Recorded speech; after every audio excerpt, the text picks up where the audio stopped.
एसाव और याकूब इसहाक और रिबेका के जुड़वा बेटे थे। एसाव इसहाक का दुलारा बेटा था क्योंकि वह एक अच्छा शिकारी था और परिवार के खाने के लिए शिकार करके लाता था। मगर रिबेका याकूब को ज्यादा प्यार करती थी क्योंकि वह बहुत ही शांत बच्चा था और किसी से लड़ाई झगड़ा नहीं करता था। उस समय उनका दादा इब्राहिम जिंदा था। वह जरूर याकूब को यहोवा के बारे में बताता होगा और अपनी कहानी भी सुनाता होगा कि यहोवा कैसे उसकी मदद करता था। यह सुनकर याकूब को कितना मजा आता होगा। फिर जब इब्राहिम 175 साल का हुआ तो उसकी मौत हो गई। उस समय एसाव और याकूब 15 साल के थे। उस जमाने में ऐसा होता था कि घर के सबसे बड़े बेटे को पिता से आशीर्वाद और कुछ तोहफे मिलते थे। एसाव बड़ा था, इसलिए उसने सोचा कि उसे ही अपने पिता से आशीर्वाद और तोहफे मिलेंगे। लेकिन ऐसा तो हो नहीं सकता था, क्योंकि कुछ समय पहले एसाव ने याकूब से कुछ खाना लिया था। बदले में एसाव ने याकूब से कहा कि पिताजी उसे जो आशीर्वाद और तोहफे देने वाले हैं वे याकूब ले सकता है। यही नहीं,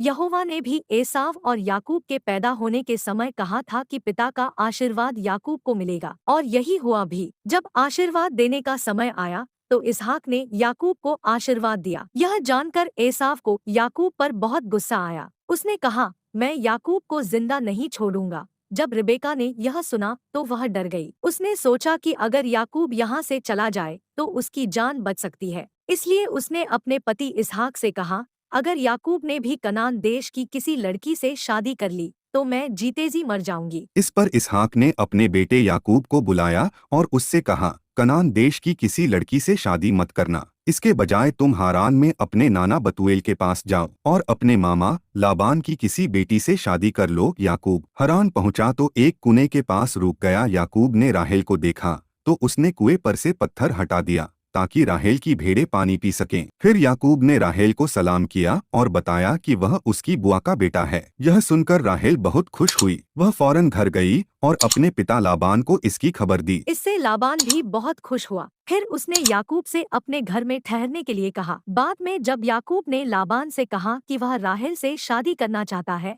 तो उसकी खुशी का ठिकाना नहीं रहा। मगर इसके लिए लाबान ने याकूब के सामने एक शर्त रखी कि पहले याकूब को उसके यहाँ 7 साल काम करना पड़ेगा। याकूब ने लाबान की शर्त मान ली क्योंकि वह राहेल से बहुत प्यार करता था। लेकिन जब 7 साल पूरे हो गए और शादी का वक्त आया तो पता है क्या हुआ? कृपया आगे की कहानी के लिए भाग 2 देखें।